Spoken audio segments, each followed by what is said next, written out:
Good to see you again. There's Marco D'Amico with RG Media. I am Shaun Starr. Who says no to $128 million? One man, and his name is Kirill Kaprizov of the Minnesota Wild. Marco had an interesting bit on this through RG Media last week. We'll try to link this to the video so you can read it as we move along the Kirill Kaprizov saga.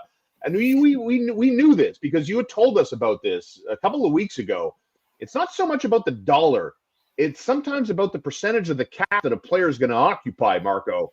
Is Kirill Kaprizov really looking for 20 points of the salary cap? 8 years, $128 million? Niet is the answer back. I mean, let's start with the 20% cap and how much this young man has intentions of gobbling up here. Yeah, I mean, so for fans, the maximum that a player can earn is 20% of the salary cap of that given year on a contract.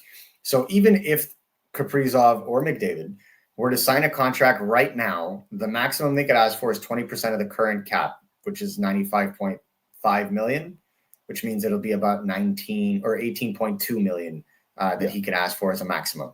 The reason why you're seeing these exorbitant numbers is because agents expect the salary cap. Well, first of all, we know the salary cap is going to already went up by about 8 million this year. It's going to go up by 9 million or more for next year. And then the projection for that after the year after is another 9 million or more. Jeez. So, and then that's 2 years down the line, right?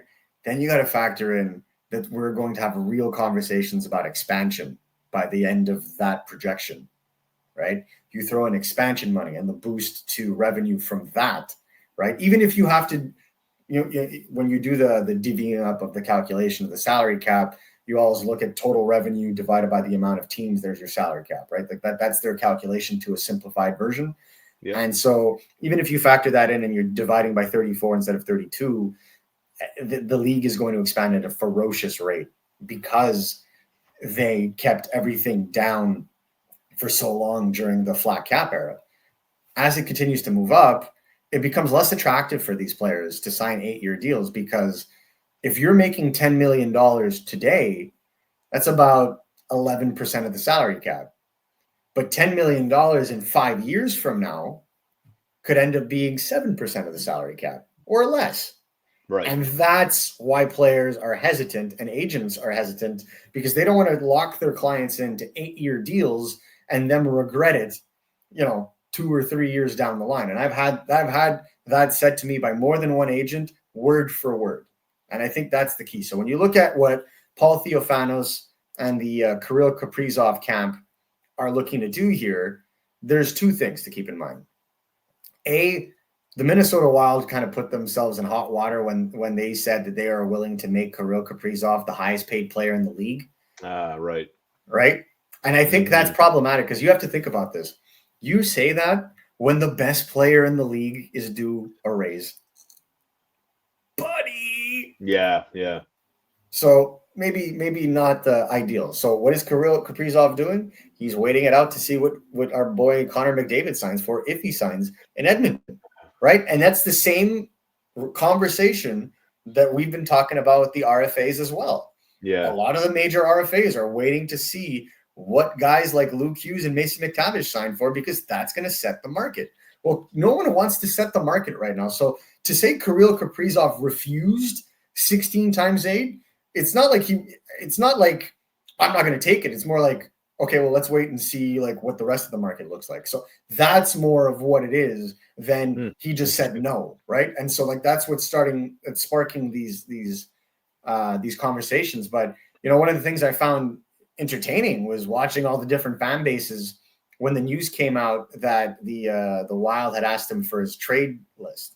But we have confirmation that the Wild did not ask him for his trade list. Yeah, but I did find it entertaining. Yeah, it was a Russian journalist, I think, came out last week and said, hey, listen, this is what's happened. And then sources through your reporting kind of said, well, not so fast, right? Adamantly just killed it. Correct. We're never going to ask him for his trade list. But let me ask you, though, a contract hasn't been signed as of this recording, right? I mean, let me tie the Montreal Canadiens into this for a second. I mean, is it even worth picking up the phone and calling Bill Guerin and saying, hey, Billy boy, what's going on here? Is there, we've got a cupboard filled with prospects. Yeah. I mean, would I put it at less than prospects? I would think so. I mean, I put it less than 1%, but so let me repeat the question. Is it even worth calling Bill Guerin? I think when a player of Kaprizov's standing becomes available, you always pick up the phone. Now, whether it becomes realistic after that conversation is a completely different story, but you always have to see what the deal is, what's going on, what's happening. Right? I can't even imagine what the deal would be, brother, for Kirill Kaprizov. Well, so the issue with me is twofold, right? Like I saw a lot of fans being like, Montreal should get in on this, assuming that it even ever got to that and there was a trade to be made, right? You have to understand that they would ask for Demidov, right? Hands down, because it's a sign and trade. Whatever happens here is a sign and trade, right? Or you're expecting an 8-year contract with this, like the Canadiens did with Dobson, right?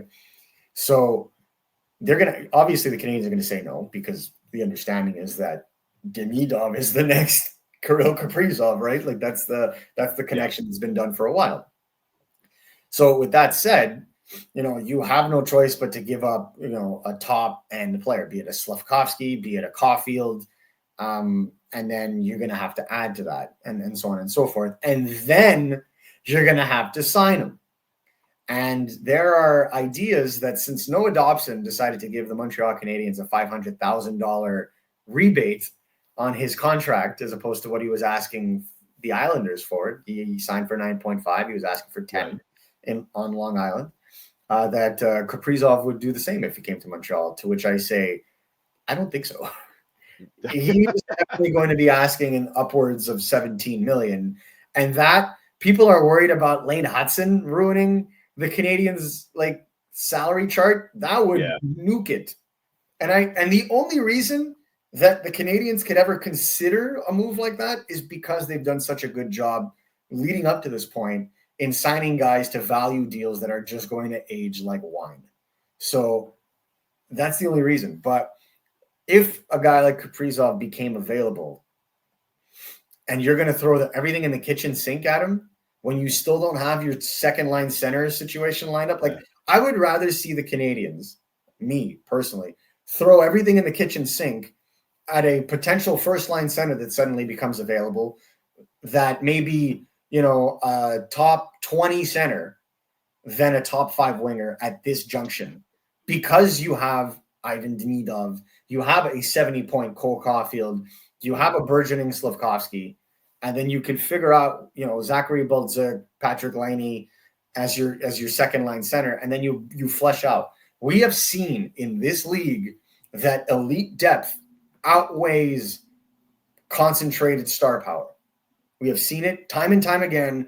The last 2 cups are the most indicative portion of that, right? Where you see Florida's elite depth, that ridiculous top 9, run the Edmonton Oilers out, because the Edmonton Oilers are a one-line team, right? And I think that's if you don't want to put all your eggs in one basket in this situation, because there is that element.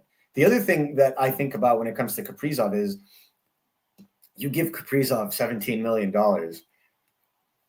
Ivan Demidov wins the Calder in the 70-point range. Yes. What do you think he and Dan Milstein will ask? Mm-hmm.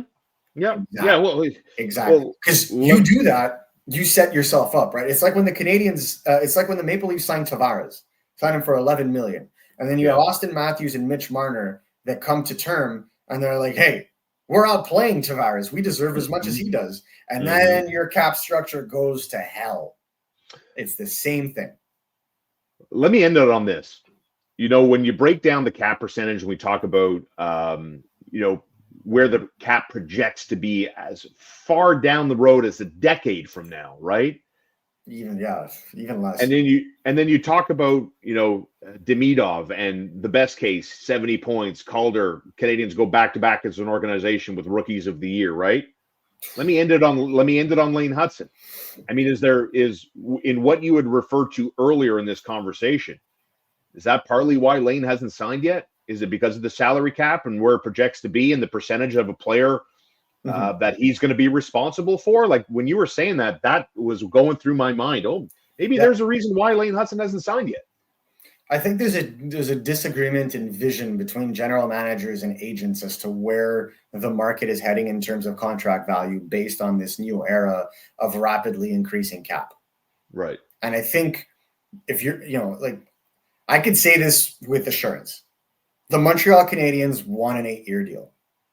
They've shown it in most of their contracts, other than Gouli, basically. They want an 8-year deal. But if you want an 8-year deal, you have to pay, man. And I'm not saying they're going to have to pay Lane Hudson $10 million. He's not that kind of guy. But, you're going to have to pay him more, in my opinion, more than Brock Faber. Not much more, but you're going to have to pay him more because the cap continues to increase, right? And I think that's where we're at right now. And they want to see if the market resets itself in a way that is advantageous to players, or if we're going to continue to see more advantageous, gambles, yes, but advantageous long-term value deals from RFAs that go long-term right out of their entry-level contracts. And that's what we want to see. So all eyes on Luke Hughes right now. All eyes on Mason McTavish, because I'm telling you, and it's not just Lane Hudson. You can look at Logan Cooley's camp. You can look at Connor Bedard's camp. Adam Fantilli's camp. They don't even want to talk contract right now, Adam Fantilli's camp. Imagine, right? Because they think that the market will play itself out, and then he's going to have another monster season, and this guy's going to be signing a $10 million plus contract over 8 years. Like that's the feeling. I don't think Lane Hudson's camp is about that. The opposite that they want, like the goal is to stay in Montreal. It's not about coming into a situation and just trying to extract maximum dollar. It's not about that. This is not what's happening here. So it's about finding a fair deal where the player is also comfortable, not just today, but 4 years from now. I get peace of mind, I guess, right? Like, I mean, well, that security helps. Everyone's wired differently. Some are perhaps more motivated by the almighty dollar and say, yep, give me 4 years. I'm happy to go back and negotiate again. While others might be of the mindset of, let me lock in for 7 or 8, and I don't have to worry about it for 7 years. We see it with like Kaprizov, right? Kaprizov is pushing maximum dollar at this point, right? Like if you want to build a winner, you're not as a winger, you're not asking for $18 million. You said there's a 16 times 8 in front of you, you just take it. Like, do you want to win a Stanley Cup? Yeah. Like, you take it. Yeah. It's Minnesota. It's already hard enough as is to get them to attract stars. You're here. Boldy's here.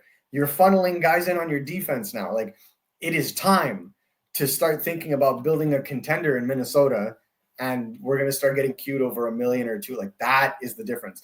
I don't feel like with the Lane Hudson situation, we're talking about hundreds of thousands of dollars that separate them, not millions, right? Like, it's nothing. That's disappointing.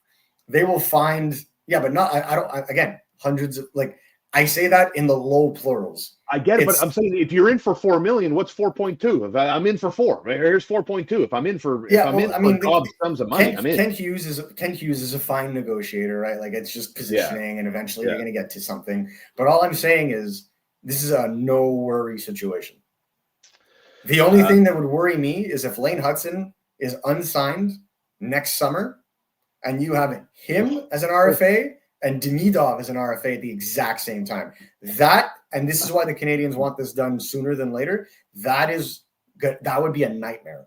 Agreed. That's the word. That is the word. If you want to avoid nightmares at home, take care of your pet with Little Bear. LittleBearOnline.com. That's the website. You can find them on St. Catherine with delivery to your doorstep. Yeah, exactly. You don't want to be, oh my God, I'm out of food. What do I do? Schedule your deliveries. Do what you need to do. Little Bear is a proud sponsor of this show. They take care of your pet as much as you do with expert advice without pushing that agenda. Check out their website with specials that change all the time. Food, clothing. You need a crate, you need a bed. Little Bear, littlebearonline.com has all the answers. Marco D'Amico with RG Media. You can follow him on all your favorite socials at MN D'Amico. We'll see you tomorrow as we get and dive a little deeper into the next star defenseman for the Montreal Canadiens.